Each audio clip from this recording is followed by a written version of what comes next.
garisku mlentrung. Aku jenengane garis empuk kok didu ora. Pun matur nuwun nggih. Ya. Pokoke nek ana apa-apa kowe wadul aku sing ndombani karo kowe. Siap. Nek ana dewa sing ngentokke pengabaran kowe ora usah wedi. Kowe matur karo aku. Oke. Wah, seneng aku ngejak sampeyan ora lunga lho. Ora. Wah, lunga titenono kowe.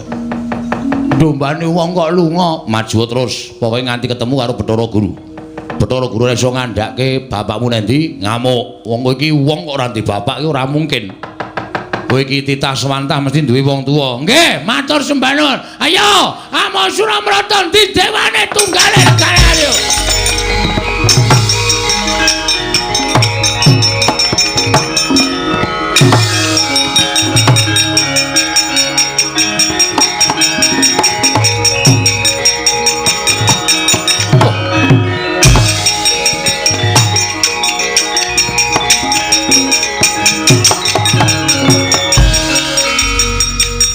Bagong ngamuk ana ing ngrepat kepanasan. Oh, sapa kowe? Bathara Brahma. Bathara Brahma iki sapa? Dewaning geni. Dewaning geni? Ya, ora cedak-cedak pom bensin lho, ora. Kobong kok komisil ora. Dewaning geni Bathara Brahma arep ngopo? Nundung karo kowe. Nundung karo aku dasar pranyata. Bathara Indra wae kalah karo aku apa meneh kowe, Mo Brahma. Ayo. Aku ngerti pengapesaning para dewa. Ayo jajal. Ini merganing patimu. Wow!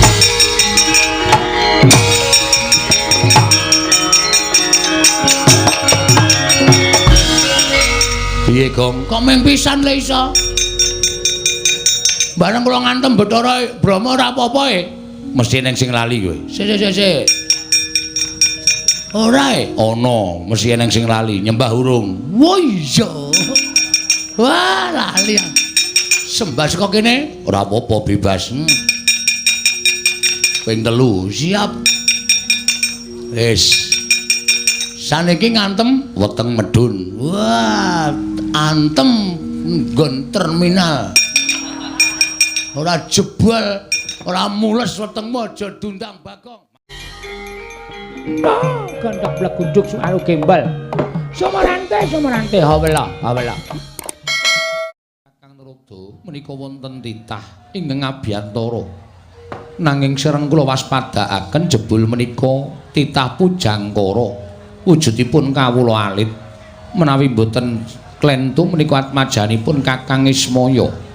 Inggih menika pun Panakawan Bagong. Dalah. Wela. Kayangan iki paling ora ketekan ratu utawa dewa utawa pendhita sing pinunjul. Tur ya sing kuncara anjaying bawana. Wah, tiwas padha diwenehi dalan karo para dewa. Tak kira nek ana sowaning Nalindra Gung Binathara ingkang nedya sowan ngersane Ngadi Pramesti Bathara Guru. Lah kok iki wah ora pangling iki Bagong ta iki. Lah kok dadi sowaning kayangan kok ngerti dalane iki piye iki? Kakang Narada punawi nadyan dipun menapakaken menika titah kula. Ha inggih. Kayangan menika mboten pilih-pilih sinten kemawon ingkang badhe sowan tartemtu ulun keparengaken. Inggih. Tumuli katimbalana menapa wigatosipun Bagong sowan menika? Kakang Narada lenggah ingkang langkung prayogi. Inggih ngestaken dawuh. Panakawan Bagong padha raja sak prapta kita Panakawan sowan ana ing Kayewangan Suralaya. Panakawan Bagong nonamit pasang Kalimantabe tinebena ing iladune dumawahing tawang towang. Menapa sampeyan ingkang nami pukulun Bathara Guru? Iya Bagong. Kok cilik? Bagong aja sembrono. Nggih. Kemarang kula ngaturaken sembah sumungkeming pangabekti kula konja pukulun. Iya Bagong ulun tampa pangestu ulun tampanana. Kaya ngene iki to Bathara Guru ki wujude. Malak piye? Kancane tangane loro kok dheke papat dhewe. Nek adus mesti suwe banget kuwi. Lengosoki kelek papat dhewe. Iya Bagong, nggih pukulun. Karo sapa kita? Piyambakan ngerti dalan ingkang anjaka ning Kayewangan. Nggih nadyan keblusuk-blusuk Ning kula tanglet-tanglet mergi wonten dalan mergi ingkang anjok wonten ing kayangan jebul munggah gunung dhuwur banget. Nganti krekel-krekel niki kula gobyos kabeh mula nyuwun ngapunten nggih Bu kula nek kula mboten ngagem klambi. Ora apa-apa Bagong. Nune nggih matur sembah nuwun. Kencang warudaya Pak Pong. Bu bolong kali codhe sapa sing gawe? Bagong padha raja saprapta kita. Niki sinten niki? Ulun Bathara Antrada. Oh, nggih, kula mun tau ngerti. Bu Kulun Bathara Antrada wilujeng bekti kula kunjung nggih Bu Kulun. Ya ulun tampa. Pangestu ulun tampanana ya Bagong. Kula pundi nggo jimat paripe. Dayanana ing kasantosan. Iya Bagong, nggih. Bagong padha raja saprapta kita. Niki sinten niki? Ulun Bathara Indra. Oh, nggih. Kancane Dono Kasino dudu. Ulun Bathara Indra. Ngawur iki Dono Kasino iki ra nggon film. Pukulan sok nonton. Iya. Wah, jan. Nggih padha kula ya penggemar. Iya wis malah rekoso aku iki. Jane rasa nyaut omongane Bagong malah tekan dindi. Pukulan Bathara Indra wilujeng. Bekti kula kunjuk Pukulun. Iya ulun tampa pangestu ulun tampanana. Kula pundi nggo jimat paripe? Bagong Padhararja sapraptamu. Wilujeng piye kabare Kanjeng Rama Pukulun? Rama sapa? Rama Pukulun Sang Hyang Semaya. Semar to? Iya. Sehat alhamdulillah. Lho sampean kok nyeluk Semar kok Rama Pukulun? Aku kuwi putrane Sang Hyang Rama Pukulun Semaya. Aku kuwi putrane Semar. Wah, lah bapak ki anake ting tlecek. Nang ndi-ndi ndek anak nang ndi-ndi nom-nomane nakale ra jamak-jamak kae mesti. Ora perkara nggon kuwi nanging aku kuwi putra sing dadi dewa. Wah, ngoten. Iya. Nek ngono sedulur kali kula kali Gareng kali Bak Petro. Iya, sedulur. Wah, lah kok beda ya bumi langit. Sampeyan iso dadi dewa mukti ngawi bawa Nyakrawati Mbau Dendha. Kula ngetutke Semar ming kere terus ora mundak-mundak. Iya, Bagong pestine dewi-dewi. Nune nggih. Bekti kula nek nyeluk napa? Ya sak karepmu. Kula karo sampeyan tuwa sapa? Aku dhewe ora ngerti takono bapakmu Semar. Wah, wis kacau iki silsilahe. Iya, Bagong. Bekti kula kunjuk Pukulun Yamadipati. Ya, pangestu tampanana. Nune nggih. Sanget anggen kawula dadosaken jimat paripe. Bagong, wonten dawuh Pukulun. Ana apa Bagong kita sowan ngane-anehi teka dadi gegering kayiwangan hawa panas sing sumundulana ing kayiwangan.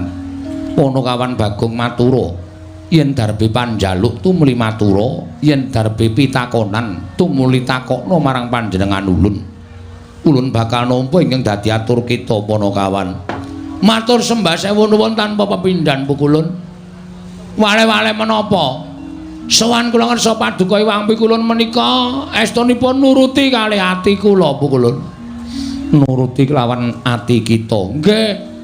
Sebabe apa? Critane rak ngeten. Kula niku krungu kabar nek Kak Gareng niku wis tau tate ketemu karo bapakne.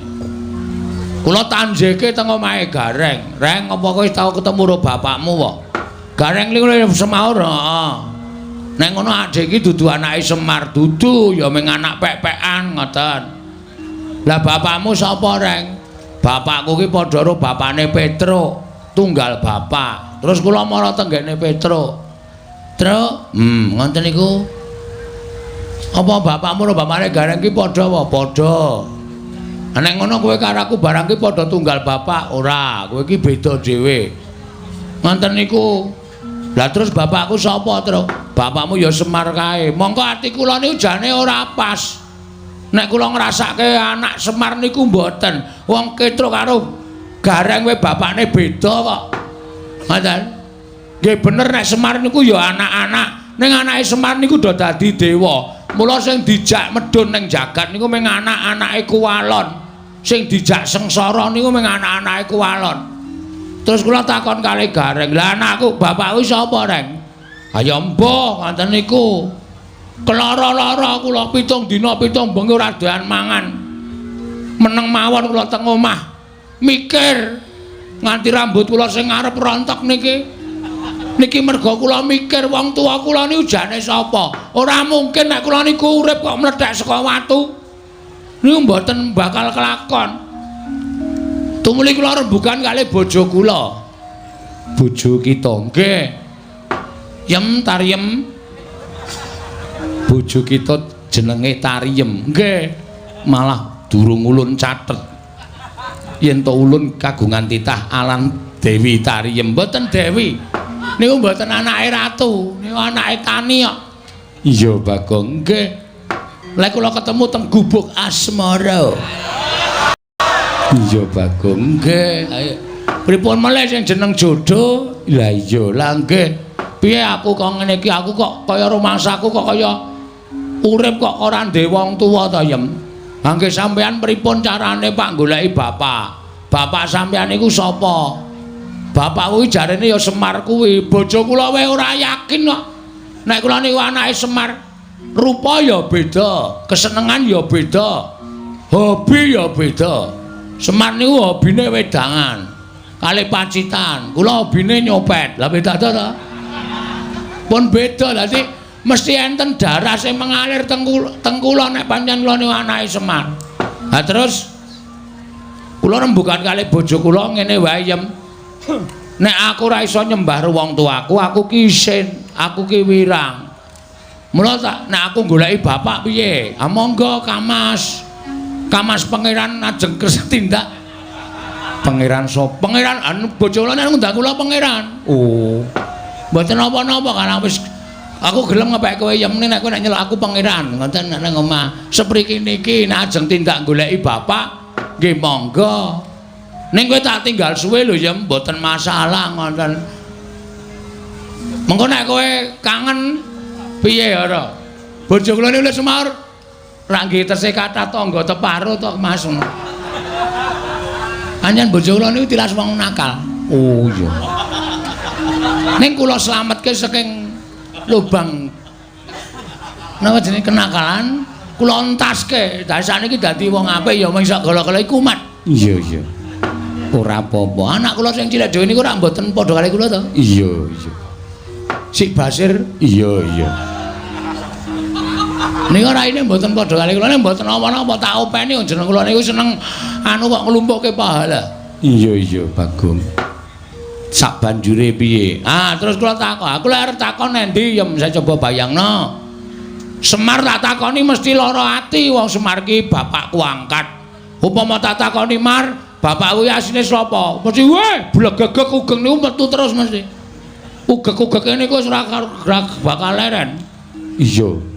Mula terus aku arep takon Semar ya. Apa aku tak takon Ndara-ndara Pandhawa? Ampun, wong sampeyan niku umure karo Pandhawa niku tuwa sampeyan. Mboten bakal ngerti. Tak takon Sinuwun Ndarawati apa? Ampun. Nika ya tuwa sampeyan karo Nata Ndarawati. Lah aku terus arep takon endi? Mang minggah teng Kayangan Surabaya. Suralaya, Suralaya. Dalane ngendi Yem? Nek ngendikaning Kyai Sepuh kudu munggah Gunung Himalaya. Kula lakoni mongko dhuwure minta ampun. Pucuke nganti ketutupan mega niku rak saking dhuwure. Kula nggawa tampar. Mendaki kula niki wau. Iya Bagong, nggih. Terus tekan latar sing ngombo sing panas banget wae jenenge napa Ulun? Repat kepanasan. Ah. Repat kepanasan riku panase ra jamak-jamak. Terus kula ajeng mlebu niku dijegat buta loro. Nggawa gada kali nggawa pedhang gedhe banget. Kuwi buta ingkang tunggu kari sela matangkep. Jenenge sapa? Cingkara Bala, Bala Upata. Kula dicegat ra entuk. Kula nekat tak tantang gelut. Lho, Cingkara Bala Upata tak tantang perang. Nggih, salahe kula ra entuk mlebu kok. Lho terus piye iki? Buta loro pun mati kabeh teng mriku. Lho. Mati, mati nang urip meneh. Ampun kuwatir to, sampeyan ora kaget. Kali omongane Bagong niku ampun mangcekeli tenanan. Mula kula omong niku akeh ngapusi mbangane benere.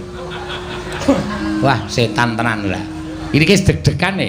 Wis arep utusan Yamadipati kak nitik Cingkara Bala Upata. Kula mlebu bleng. Terus wonten Kayangan. kula leboni bleng wonten jebule sing lenggah teng mriku dewane ngangin Bathara Bayu. Kula sowan pukulun Bathara Guru mrika dudu ulun Bathara Bayu. Oh, Bathara Bayu niku napa dewane ngangin. Oh, berarti sing gawe entut barang niku Bathara Bayu.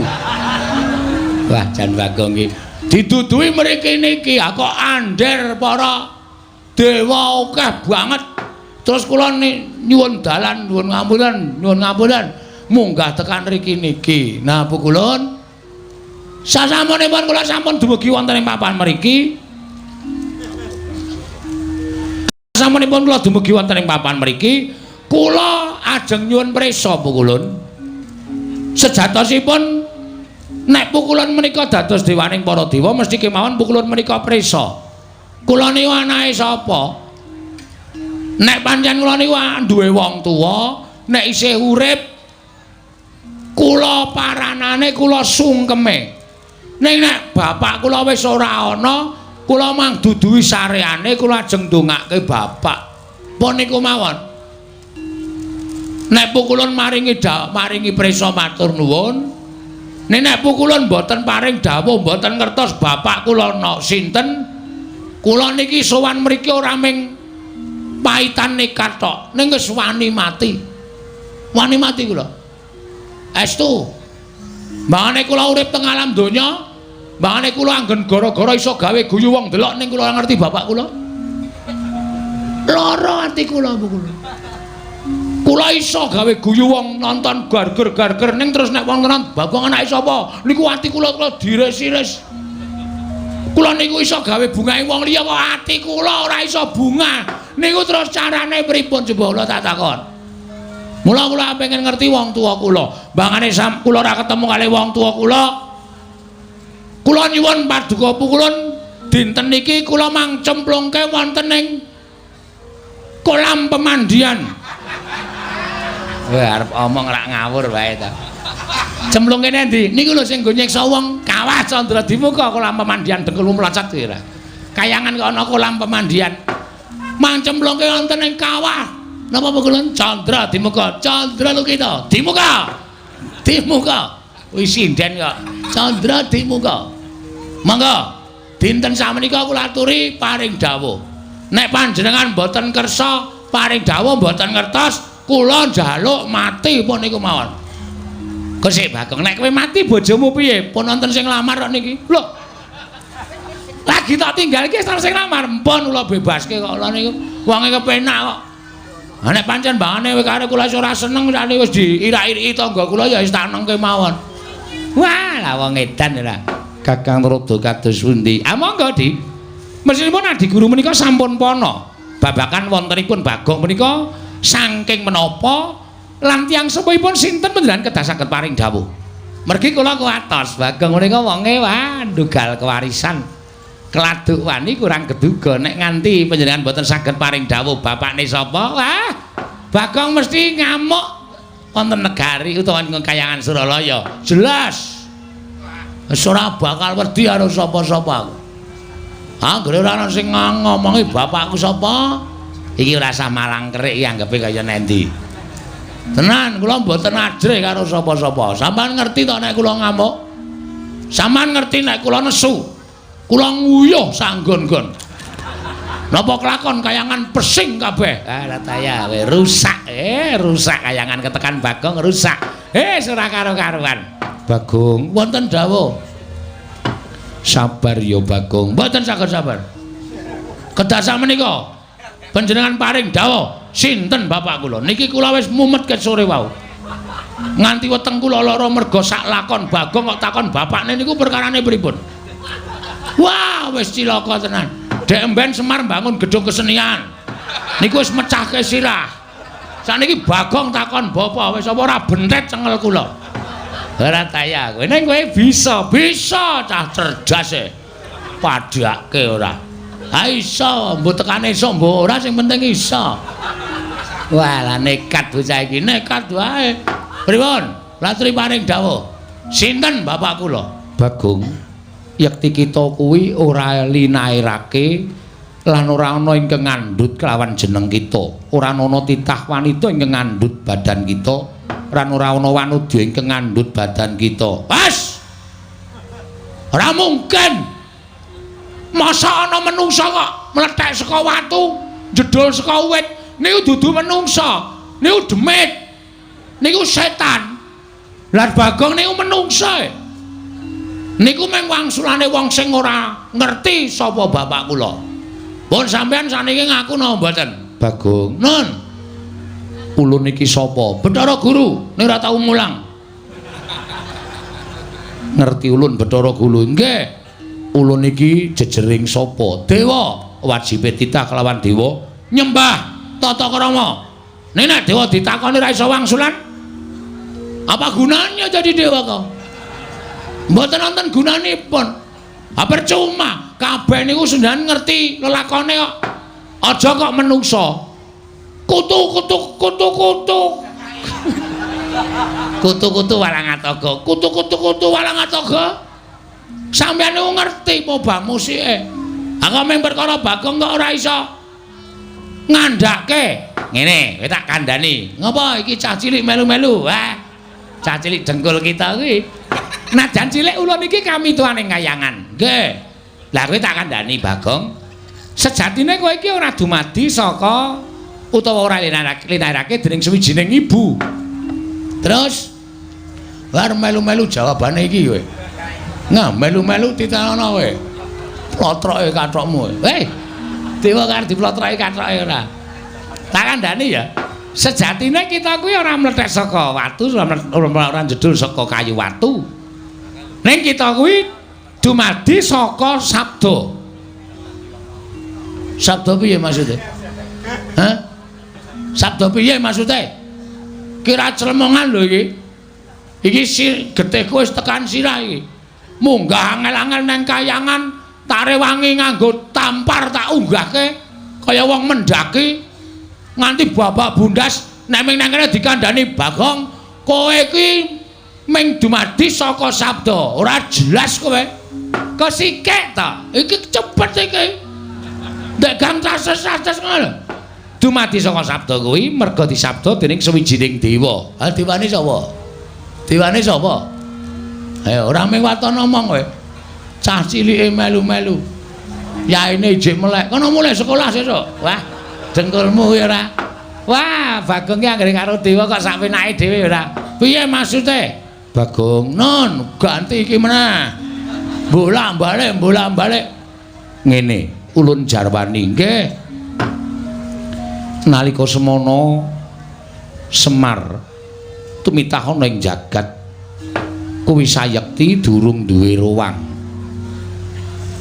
Terus tumuli sowan kelawan Catugara, ya kuwi Kakang Tejamaya lan Kakang Ismaya sowan ngersane Ngiwang Pikulun Bathara Tunggal. Tunggale pira? Lho, Bathara Tunggal kuwi wong tuwa ulun, Rama ulun. Oh, bapak sampean? Iya. Sang Hyang Bathara Tunggal nanting kelawan Kakang Catugara yen to pancen kepengin darbe ruwang tumuli nyipta sarana napsuning Kakang Catugara sinipta dadi wujuding Sarawita utawa bilung. Ing angka loro nalika Siesmaya nyuwun ruwang ana ing jagat tumuli wewayanganing Siesmaya ya Kakang Ismaya sinabda dadi wujuding pawongan ingkang gecul kumarucul kang aran Bagong. Mengkono mungguh kang dadi asal mula-mulanira Bagong.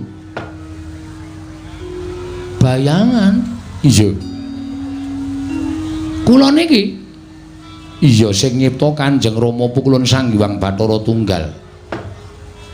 Bayangan. Aning Semar ki nang ndi-ndi sing ana bayangane?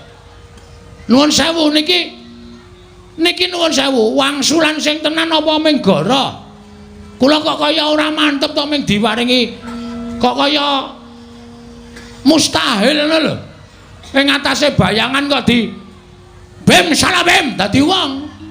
Ya ora mungkin niku akale ora ketemu nalar niku mboten iso nek kaya ngoten niku. Wase saniki kula ming kepengin jenenge bapak kula. Titik. Nek sampeyan kersa ngaturake matur nuwun, nek mboten napa kudu sarana Bagong nesu teng kayangan ben kula dicemplungke teng Kawah Candra Timuka. Ben kula dipateni teng Kawah Candra Timuka. Ora ana gunane kula suwita Bapak Semar nek kula ora iso ngrungkepi padane wong tuwa kula. Ora ana gunane kula niku melu Semar nek kula ora iso ndongake wong tuwa kula. Ngoten mawon Bu Kulun. Pen niku kula nesu tenan iki. Niku aja tenang-tenang mawon to niki. Mugi andados ing kawuningan. Bu Kulun Betrana mangsa wang rai kula niku wis abang tenan. Niki tenan iki kula nek ora entuk jawaban tenan, kula nesu tenan. Nek perlu kayangan kula gawe sungsang bawana bali Bu Kulun.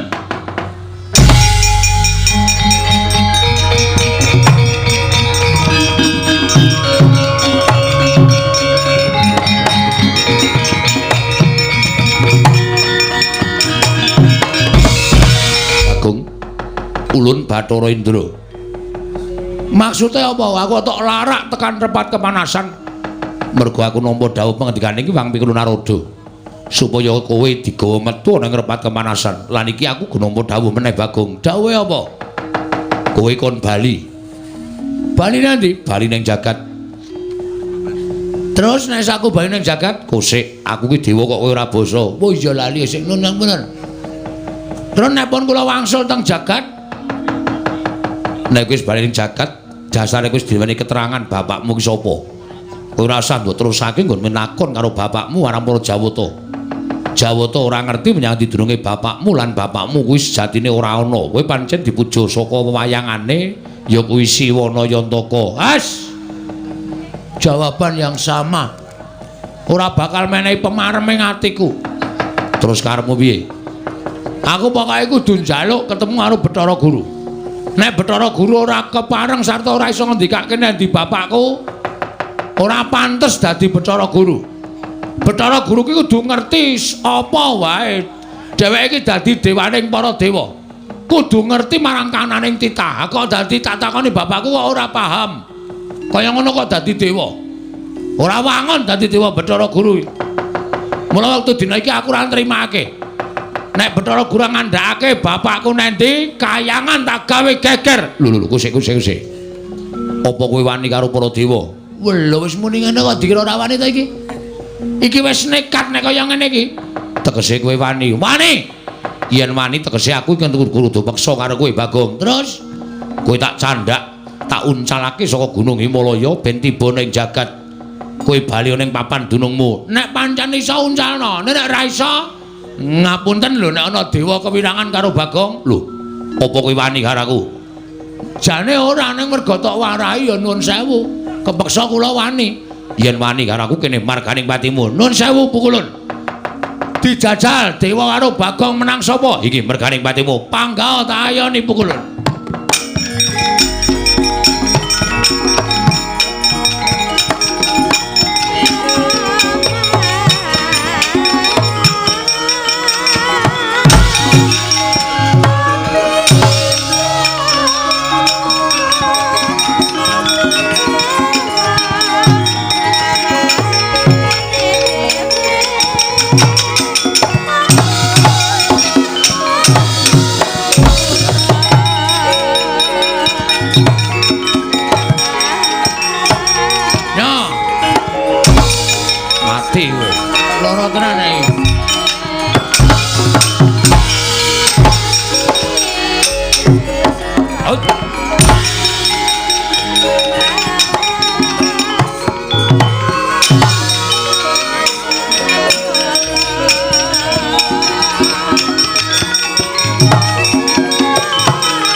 iki aku lagi ngerti dewa ampuh ya nang kene iki.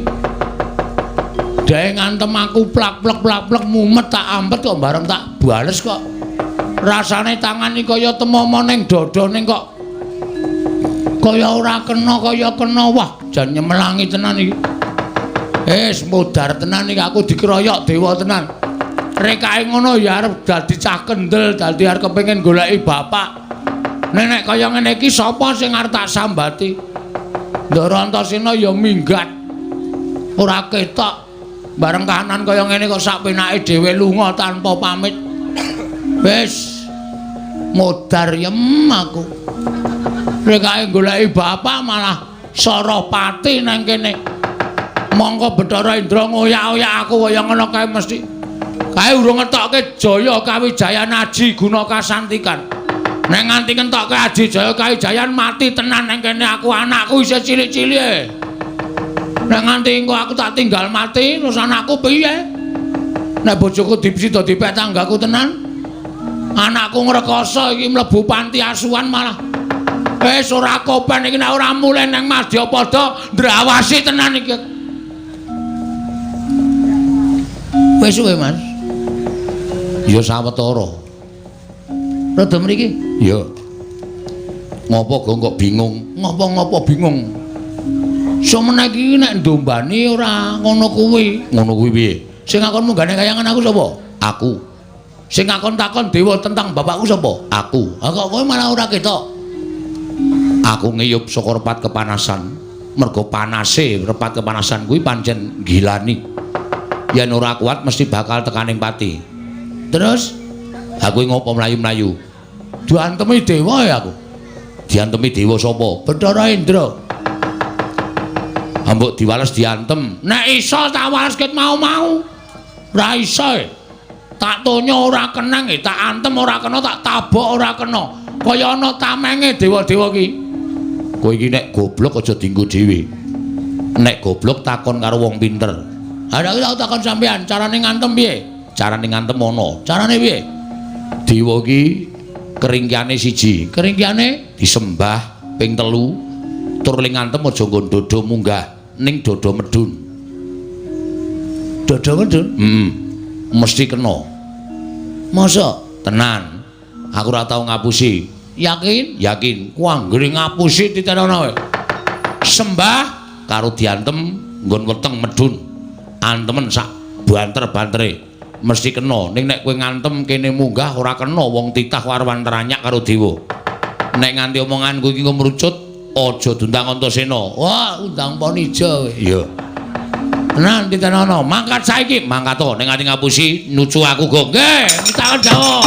Ngono.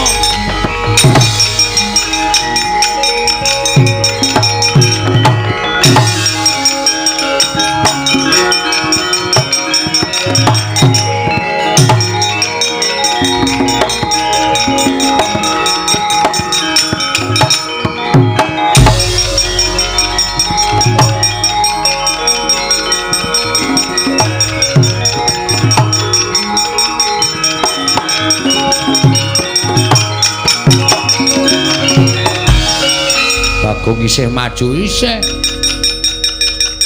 Arep ngopo kowe? Mau aku ngantem kowe ora kena Bathara Indra. Saiki urung karuan. Lho. Ayo ketukno kasudebianmu. Ketukno kekuatanmu ora bakal tak tinggal loncat. Aku ora bakal kalah karo kowe. Piye? Ora bakal kalah. Mati dereng aku. Ngono mati. Wah, cocok.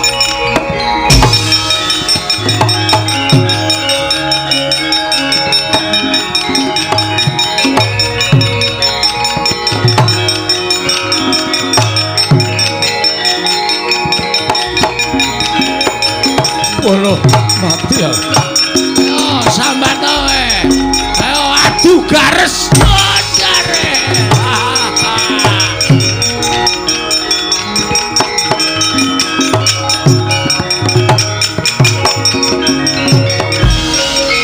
Piye, Kong? Sip. Jos. Wiradalah. Kena tenan, tak antem nggon weteng mudhar kowe. Langsung dekem Bathara Indra tak du garese karo garesku. Menang endi? Menang kono e. Lho.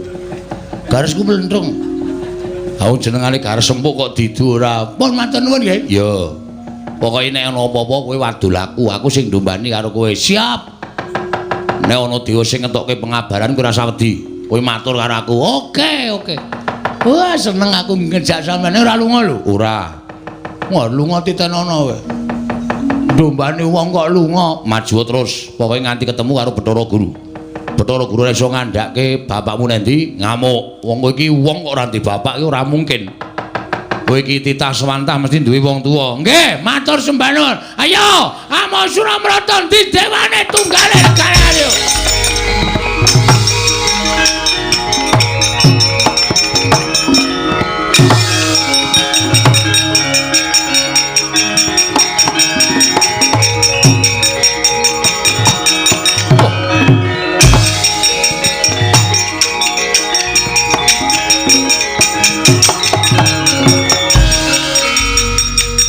Bagong ngamuk ana ing repat kepanasan. Oh, sapa kowe? Bathara Brahma. Bathara Brahma iki sapa?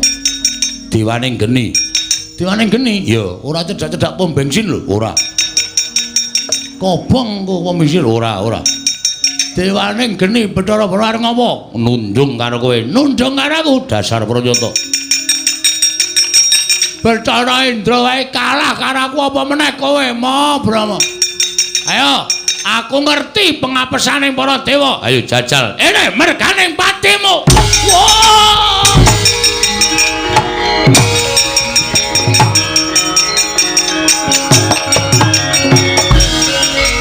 Piye, Gong? Kok ming pisan le iso? Bareng kula ngantem Bathara Brahma ora apa-apa e. Mesti ning sing lali kowe. Sik. Ora e, ana, mesti ning sing lali, nyembah urung. Wo iya. Wah, lali. Sembah saka kene, ora apa-apa bebas. Ping 3, siap. Wis. Saniki ngantem weteng medun. Wah, antem nggon terminal. Ora jebol, ora mules wetengmu aja dundang Bagong. Mangkatku mati dereng aku e.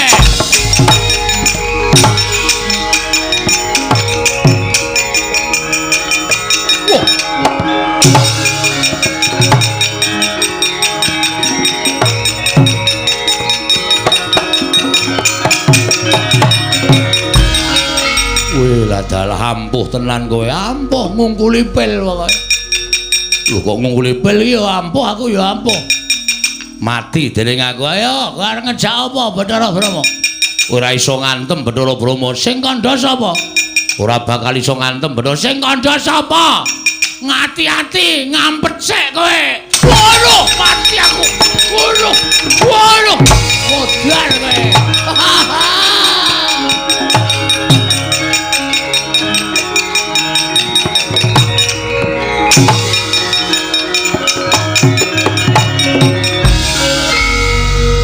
Gulung Bathara Brahma.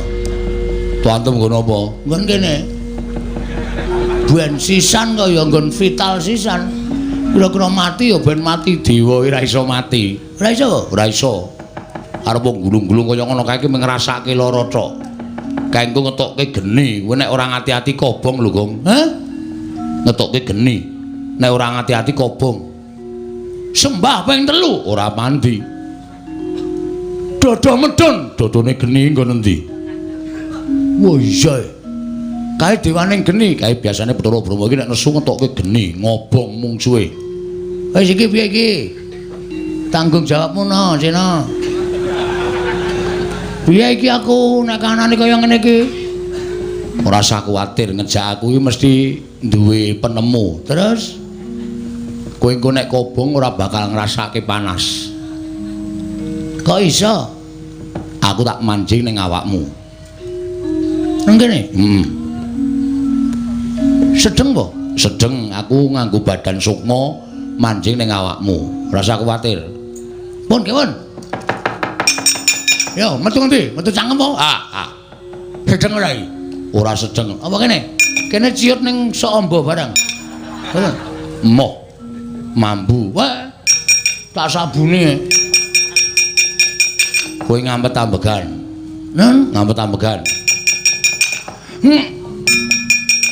ngono kuwi engko aku tak mlebu dhewe ning awakmu. Nek aku klebon aku, kowe diobong ora apa-apa, disuduk ora apa-apa, dibacok ora apa-apa.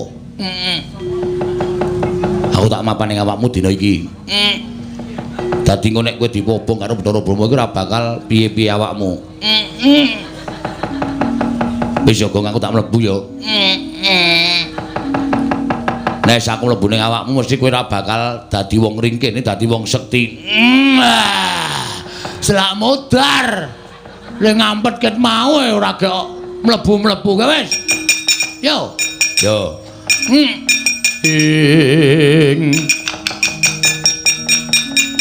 Titiprane manganak anong paricata. Mbak lumembak lamun mambeng lirumbak ing samudra angra. Gong ngon wis. Sampeyan teng pundi? Aku ning awakmu. Lho. Wedane. Kok ora mbrenjol ya? Ora. Mergo aku alusan. Alusan? Iya. Mergo aku dadi badan alus. Terus kekuatane kowe dadi wong digdaya. Kula iso napa mawon? Iso. Kowe ditamani geni ora apa-apa. Blebeke nang segara ora mati. Wah lha iki. Wah, pun sampean teng riku mawon mboten sampe metu. Lho. Kula tak dadi wong ampuh sak lawase. Aja engko ndak tok nggo pamer, ndak tok ngumuk. Wis saiki arep ngopo? Kula cobane. Pethoke Bathara Brahma nganggo geni. Nek kula kena geni mati omongane Ndarantasena ming tekan pangucap mau mboten kababar dadi pakarti. Ya wis jajarane ora percaya. Nggih, tak maju alon-alon. Ya kono.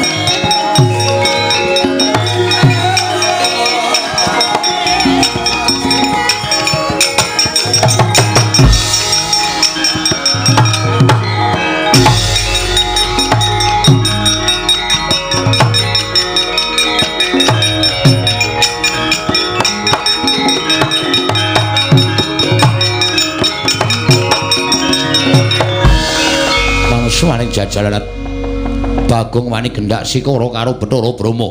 Mirang-mirangke Bathara Brahma. Bagong, aku mentala karo kowe.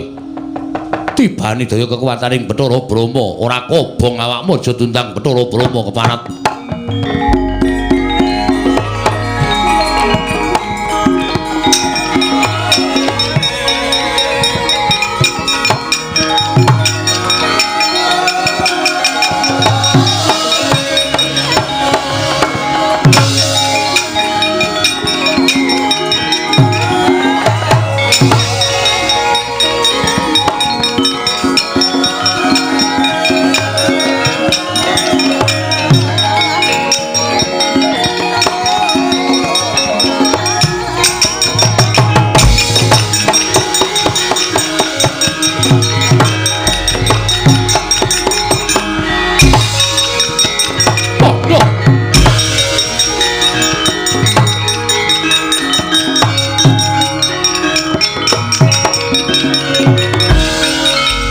Gleleng tenan.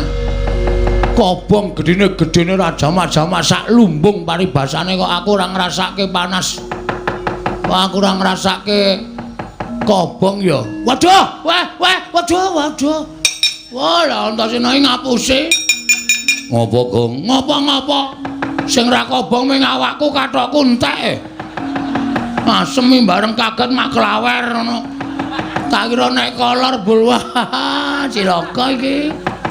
Wis, sampeyan niku ngomongi sandangamu kobong, ning awakmu ora ngoten. Kathokmu kobong kabeh. Waduh, wis jan wis blendis kita. Oh, kobong kabeh. Kok rambut barang ya do kobong. Mengkulit tok sing ra kobong. Ha iya. Rambutmu kobong ning kulitmu ora ngrasake panas. Waduh gundul. Saren dhuwur. Blendis kabeh kaya ngene iki jan wis. Wah, wis kula tak golek kanu sik, tak golek gombal. Ya kono. Ndak di sini-sini kula ora. Ya wis kono ganti sik. Heeh, wis ora kateng nganggo kacu tak tutupan. Tak buntele men kaya lemper. Wis ben luweh. Ayo terus go ngamuk terus. Ngamuk Suramrata, Jamrata. Imbang yen padha-padha. Dewa sapa wae maju mesti tak rampungi nek urung Bathara Guru ngandhake sapa bapakku sak tenan.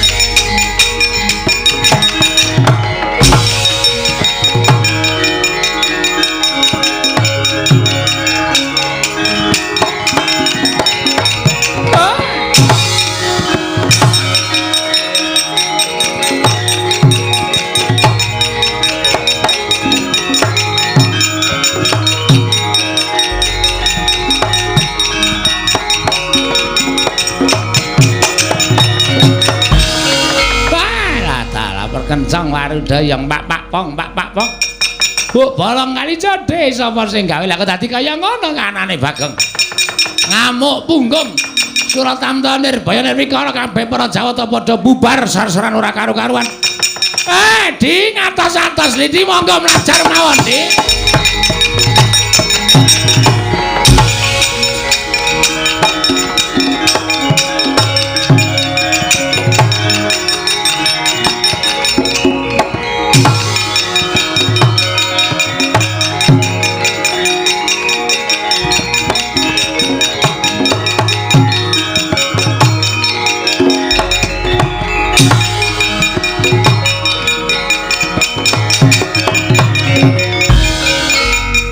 Carian putra lamun ngawekasan yekawi sanggeni maya Wisnu Pratenta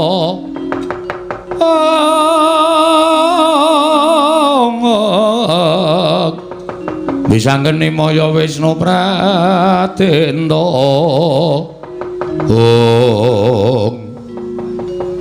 Bathara Guru mlayu Den hasirmu piye arep oyak terus apa memandhek tekan semene nggone goleki karo bapakmu. Nek cara aku lho, Gong. Nek aku aja nganti mandhek tekan semene nggonmu goleki karo bapakmu ya ditenani. Nek Bathara Guru mlayu ki ateges janjane Bathara Guru ora ngerti bapakmu ki sapa. Lah nggih. Ning tak pikir-pikir niki suwe-suwe kriwikan dadi grojokan geguyon dadi tangisan. Waune kula mung rembugan karo sampeyan ming jagongan.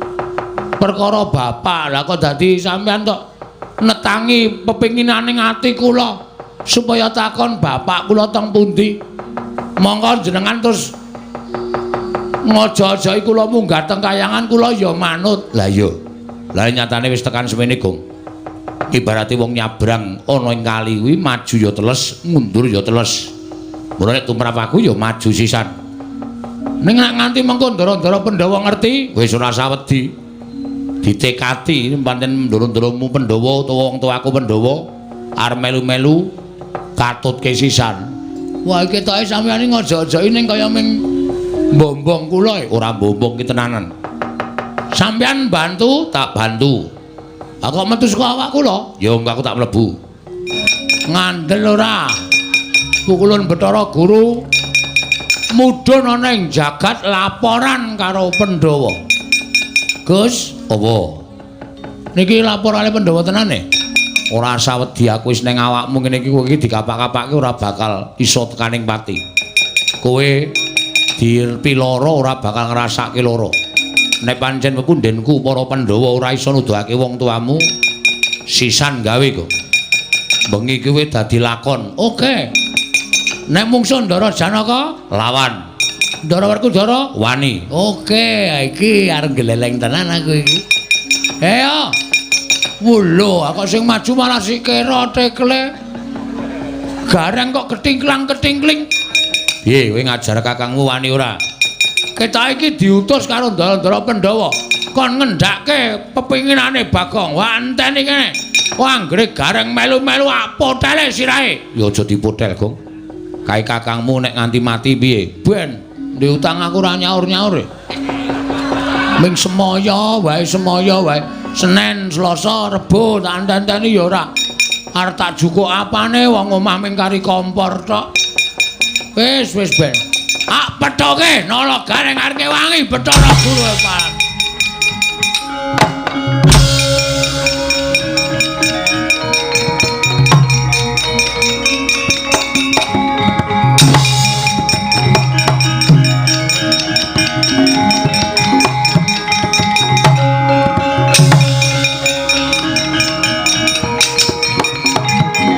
Bumi kuncang ganjing langit kelap-lapaton lir kincanging risang mawe gandrung gong Bagong Legong kowe kok mendelik mripatmu Kang Supan demit to le kowe ngapa kok ngamuk ning kayangan barang iki kowe iki ngapa edan apa piye mbok eling to Gong kowe iki ming anake Semar kowe iki ming wong kere kowe iki ming kawula kok ngobrak-abrik kayangan nganti wong pulun Bathara Guru ora trima kowe entuk pidana piye?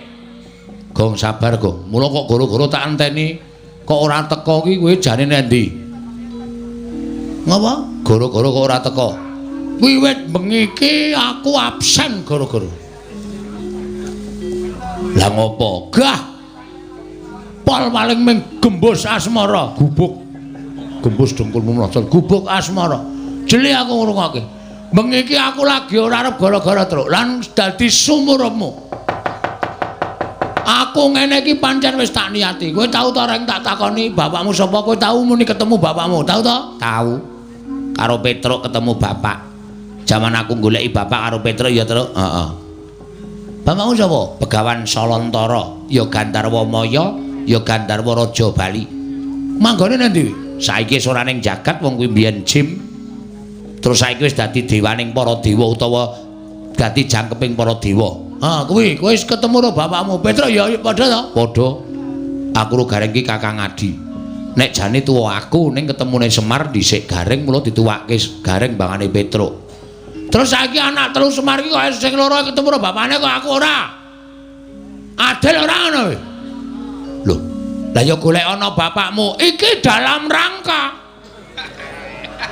Heeh. Iki aku dalam rangka goleki babe. Babe hutan. Babe hutan dengkulmu melocot ya ora. Ngono? Mula ora usah ngalang-alangi. Pukulun Bathara Guru mlayu-mlayu lho, Gong. Ben sehat. Ora mung tetengok wae. Pancen sengaja tak oyak. Bathara Guru pancen tak oyak. Sebabe apa kok tak oyak? Dhewe tak takoni, bapakku sapa? Malah cerita, aku ki gawe dandane saka ayang-ayang. Apa kowe? Angsulan apa? Ora maton, ora ketemu ngakal. Aku gelem nampa wangsulan nek aku ki saka ayang-ayangane Semar. Ning sing ngandhake kudu dewa sing nyiptake aku. Nek ora aku ora trima. Bathara Guru ki dewaning para dewa iki, Gong. As kowe iki rasa melu-melu, kowe lunga ora? Ora lunga jotosi kowe, Gong. Gong ora edan kowe. Aku kakangmu lho, kakang-kakang apa?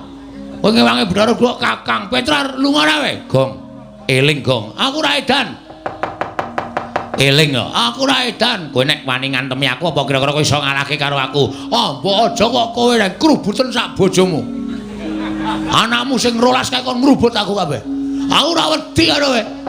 Ning kowe iki adhiku, kowe aja lunga ora. Ora gawe mumet sirahku lho. Iki aku wis buyar tenan iki, aku ora ngombe minuman wis mumet dasku. Lunga ora? Aku sing mambengi karo kowe le. Aku sing menggak karo karepmu. Piye? Aku sing menggak karo karepmu. Piye? Aku sing menggak karepmu. Wah, lumut jene kowe. Wah. Wen. Sisan gawe, ayo.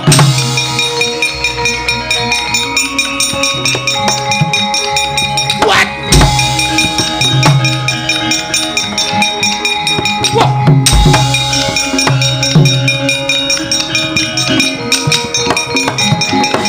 Antemane Bagong kok antep nemu ya, Tru? Heeh. Aku iso kuntal pirang-pirang meter. Sajane bocah iki ora kaya ora sebaine reng. Aya. Oh, matur bapak wae. Bocah nek karo bapak mesti gila. Pak, iki nek ora kowe ora rampung-rampung, Pak.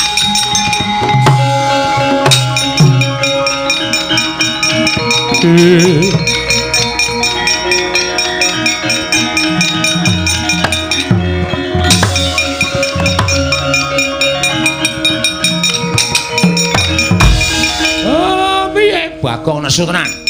Aku diajar karo Bagong, aku diantemi karo Bagong, Pak. Pancen menungso ora tatanan. Ora do lunga.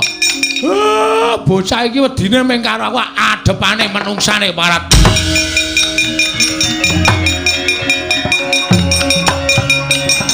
Wujus.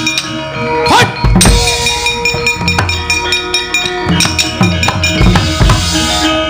Kowe iki Kang Supan demit ngendi? Kok nganggo jengkelit barang? Semar, iki bapak pocong kok. Aku bapakmu, sing ngomong sapa? Nek bapak sambungan pancen bener. Kowe mung aku, kowe sebagai bapakku. Aku nampa, Pak? Nah, tak takon karo kowe mbiyen ngadopsi aku saka ngendi? Kowe mbiyen, ayo Semar. Bloko. Ora jujur rak saduk wetengmu. Iki bapak wis ngerti. Ning iki bengi iki aku lagi moh manut karo sapa-sapa. Kejaba manut karo atiku dhewe. Aku pengen nyungkemi bapakku. Aku pengen nyembah karo bapakku. Nyembah kene. Ayo iki bapakmu. Kowe kok wong tuwa kok goblok banget. Aku wis ngomong nek kowe iki bapak sambungan. Tegese ora bapakku asli. Lah kok kowe dadak ngamuk ning kayangan sakarepku. Aku arep ngamuk ning kayangan, arep ngamuk ning pasar kuwi hakku. Ora usah melu-melu perkara iki. Bathara Guru Melayu. Ya men. Lapor ning Amarta to? Terus kowe arep ngewangi Bathara Guru to? Kaya adikku. Aku tak takon karo kowe, Pak. Bapakku sapa? Mana ae. Bapakku sapa? Nek kowe iso mblakake aku lerem nesu. Nek kowe ora iso mblakake, iki aku wis nggawa drei, Pak. Argo ngopo? Coblos wetengmu bles kimpes modar kowe. Muni ya. Bagong, kok kowe ora wedi karo aku kok mripatmu menteleng? Aku ki sing ngopeni karo kowe, nang dudu bapakku asli. Ora muni tenan. Pejet muni ki edan tenan bocah iki.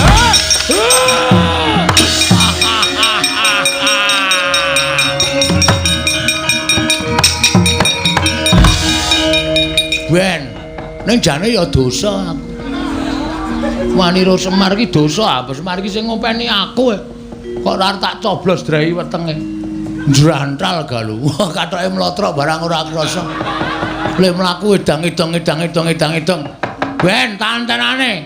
Gus, ngopo? Niki ponakan pun mundur kabeh, maju terus. Engko ku bar kuwi bapak terus mak cilik Janaka mesti ngeleki karo kowe. Wani wae ning aja nantang. Oke. Kowe tetep ngoso njaluk ngerti bapakmu ning nek kowe diandani kowe aja nantang. Nek kowe ditantang lagi wani. Siap. Nek ora metu saka kene lho, ora. Engko aku wani kowe metu modar aku. Ora. Ning kene wae tengok-tengok. Ya. Gawe kopi. Hus. Njero weteng kok gawe kopi ora. Banyune kuwi dikopi ora ireng. Banyu apa? Iki apa? Kemandur nang kene hus. Wong edan ora. Tenan. Lho, lah. Dudu bapake, Den. Sapa? Sinuwun Darawati. Engko rak bapak ning mburine mesti rasa kuwatir. Heeh.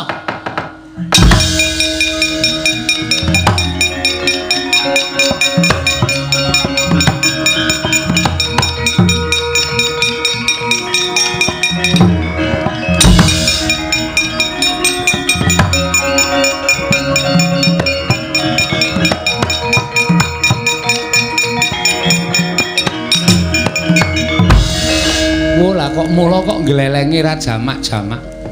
Dijotos Werkudara we ora kedhep kok piye? Edan. Kencingan apa menungso iki? Bagong.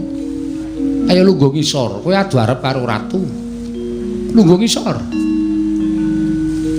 Piye iki? Lungguh ngisor sih. Oh iya. Larak ngono. Tegese kowe manut karo Nata Ndarawati. Sembah sungkem kula kunjuk sinuwun. Iya tak tampa.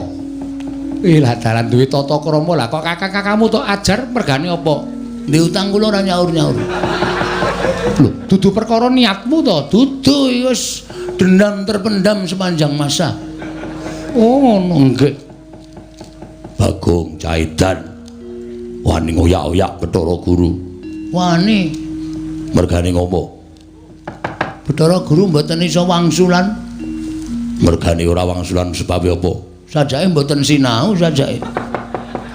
Bagong ya aja edan lho, aja guyon. Aku wis emoh guyon. Saiki ngene. Niatmu apa aku tak takon? Ajeng yen pirsa bapak kula niku sinten? Bapakmu Semar. Ah, jawaban klise. Jawaban sing pun tau kerep banget kula ngerteni, bapakmu Semar. Semar niku pancen bapak kula. Ning bapak sambungan sing ngopeni kula. Lah kula ajeng takon bapak kula niku sinten? Lah rak wis Iwang kula Bathara Guru wis paring dawuh to. Ning kan kula nyatake mboten iso. Lho kok getak karo aku? Getak wae jengkel kok. Lah nek ngono kowe wani karo Kresna. Weh, lah wong kandhan-kandhanane ngayal. Iki lagi dadi top wayang lho. Lho. Top wayang piye? Iki lagi dadi trending topik. Bagong bengi iki lagi gleleng. Sapa wae sing ngepalangi rawe-rawe rantas malang-malang bakal tak putuk. Lah nek upama aku sing ngepalangi kowe wani karo aku piye? Wani. Ketiban senjata cakra tibakna. Nek nganti gawe babak kulite Bagong, tugel gulune Bagong meguru karo kowe 20 taun. Mikira keceke ndase kowe, keceken. Mangsane ora.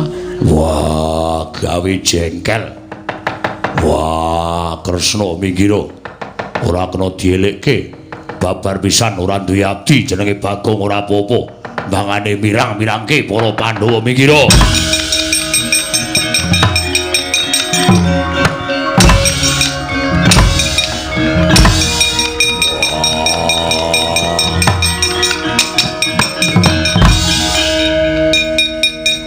Piye?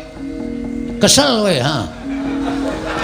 Ha iki ora apa-apa nek entuk tendangi, pamere nggo sikil gedhe. Nendangi sak penake dhewe. Tur sampeyan ora bakal iso namake kekuatan tem kula. Tuwa aku mbane sampeyan. Wong enom kok nendangi sirahe wong tuwa. Kuwarat kowe. Wah, Caidan. Dupak ora apa-apa. Wah. Nanti Werkudara? Isin aku.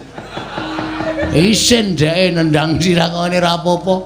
Bagong tak kandhani manuta. Ora. Pukulun Bathara Guru kuwi dewaning para dewa. Mboten, Bagong kowe aja ngeyel. Mboten. Sampeyan malah rumangsa kula ngerunden wektu e. Dalu ora soene. Bathara Guru mangkeke kula apa ora? Ora mangkeke tak gulung sampeyan bela dalam bebayani Janaka.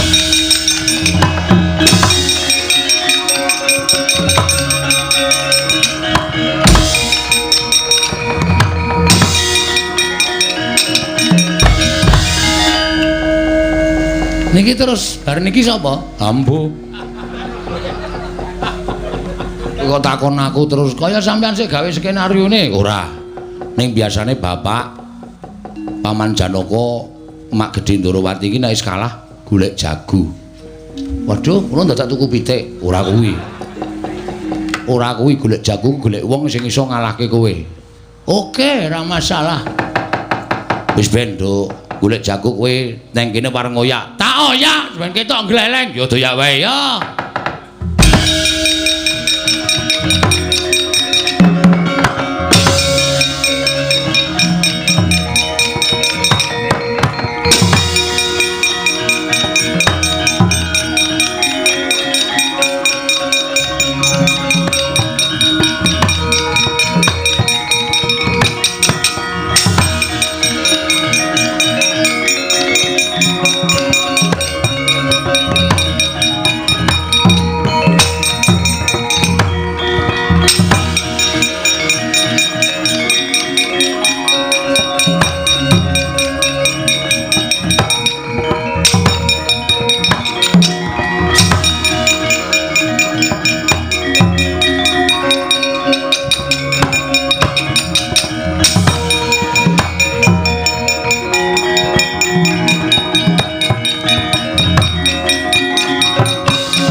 wangune iki sing arep dadekke jagone Pandhawa. Ketara sinuwun Ndarawati ndodhok. Ndara Janaka ndodhok. Semir ndodhok. Bathara Guru ya mari kelu. Sapa iki? Bung Wilahing. Lho malah janturan Gusti. Bagong wonten dawuh. Sampeyan sinten? Ulun Sang Hyang Bathara Tunggal. Oh, tunggale pira? Lho. Ulun Sang Hyang Bathara Tunggal ora tunggale pira? Ngerti yo? Ulun iki wong tuane Manikmaya. Ulun iki wong tuane bapakmu Semar. Mula ulun iki kepernah eyangmu dhewe. Alah, kakek. Iya. Iya, Bagong. Nggih, kakek. Iki entuk keterangan aku iki. Genah cetha mbahku iki. Mesti ngerti ro bapakku, mbok yakin sumpah. Nggih, ulun nggih. Iya. Ulun bakal crita lawan kita. Crita napa? Sejati napa ingkang diucapake dening Manikmaya mau bener. Tunggal dene Kusike Bagong Kusike aja ngawur Kusike. Kula omong nek mung crita kaya ngoten. Yen Manikmaya ingkang crita mbok menawa kita bener ora bisa nampa, nanging ulun ingkang crita merga ulun ingkang nyipta kita. Wo.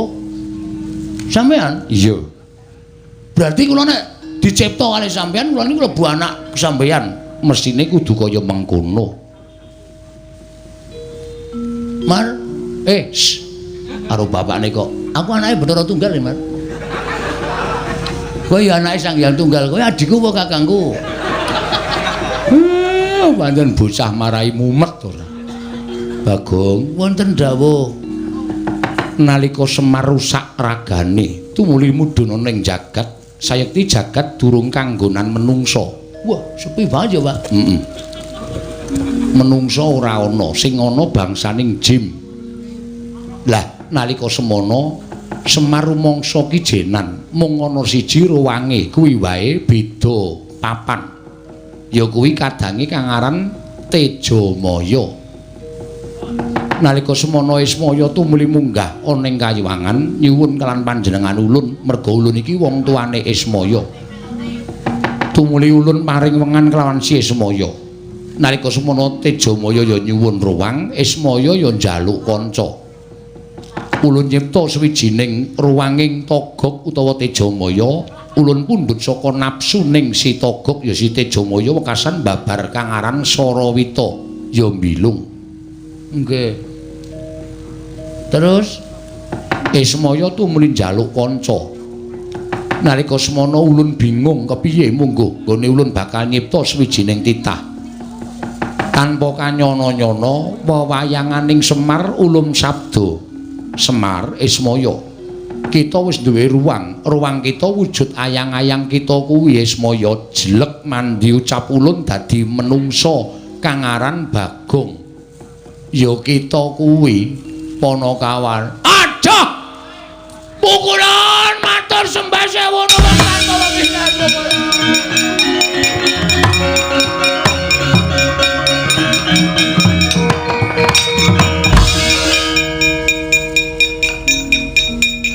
matur sembah sewu nuwun Rama. Lho kok Rama? Eyang Rama. Kok Eyang Rama? Panjenengan simbah kula ugi tiyang sepuh kula. Aja, tetep kita dadi anake Semar. Tetep dadi anake Semar merga kodrat kudu mengkono lelakone. Mekaten Bu Kulon? Iya. Wis aja ngamuk ya. Nggih. Nek diparingi sekul kula mboten ngamuk Bu Kulon. Cedhis tenan. Ame ngelih kok nganti ngamuk tekan dindi.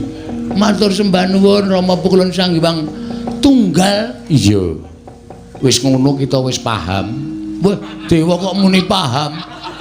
Kita wis ngerti. Sampun Pukulun, sampun. Eyang Pukulun ngaturaken panuwun ingkang tanpa pepindhan. Iya. Yen pancen kaya mengkono ndakno kamurkan kita, ulun kundur makayangan. Kita kuwi ora kedadian saka sapa-sapa. Nanging pancen ulun ingkang manabdo wekasan babar wujud titah ingkang srogol ndugal kewarisan kang aran Bagong. Matur sembah nuwun. Kula sampun trima pukulun.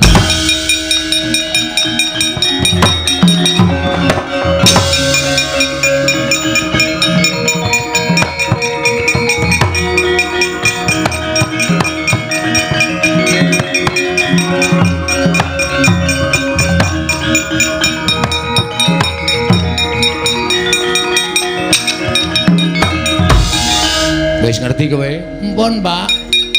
Wis ora nesu meneh. Mboten. Njaluk ngapura karo pukulun Sang Hyang Bathara Guru. Bagong, kepiye? Nggih, pukulun, leres pangendika panjenengan kula nyuwun ngapunten nggih, pukulun. Iya.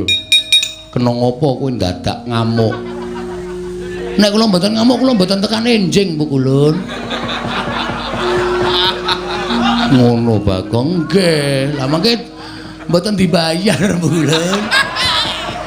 Bagong wong edan, ulun kundur makayangan. Salam kula katur betra-betra ulun. Iya, ulun salamake nggih. Nderekaken sugeng tindak pukulun.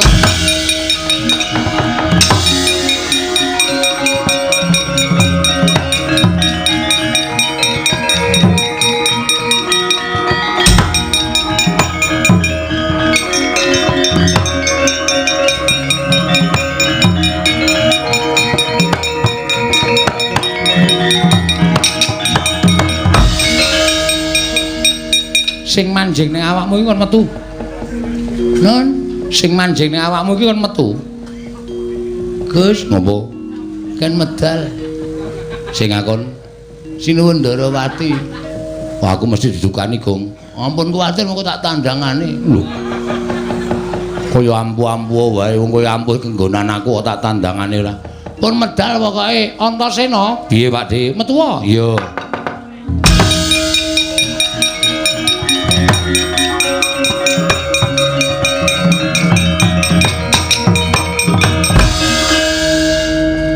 Kowe kok dadake wangi Bagong barang ngopo to? Jahitan. Nggih wangi karo wong gendeng. Pamere ra jamak-jamak. Ayo mergo sapa karepane Bagong ben keturutan kok ya. Nek ora ngono ndak Bagong ora keturutan. Aku ya ming sakdermo dijaluki bantuan karo Bagong. Ora edan. Ya ngerti njaluk bantuane Antasena wong anakku Antasena ki wong ampuh. Sing dipilih kok ya pener. Ndeleng ta kula. Tutuk Ndarawati ora apa-apa. Ya tutuk saiki. Emah. Antene modar. Nek wis ora kenggonan aku rasa pamer Gong. Nggih, matur sembah nuwun Antasena nggih. Iya. Pus padhang kula. Bagong kowe sing aku bapak apa ora? Weh ya isih. Isih pentas bareng e. Atene ngrekoso nek ora ngaku kowe bapak terus aku arep pasang aku sapa, Mir? Ya, Pak ngono ora Mir. Ora tetep Mir. Oh iya. Bagong, nggih ngapunten nggih, Den. Ora apa-apa. Ndara Kresna kula nyuwun pangapunten. Ora apa-apa, Bagong. Ndarawati kula nyuwun pangapunten nggih. Ora apa-apa. Wis dong, wis padhang atimu. Sampun. Nek pun sami padhang sedayanipun nggih badhe menapa malih niki terus pripun niki apike? Ya wis nek wis ya wis. Wassalamualaikum warahmatullahi wabarakatuh.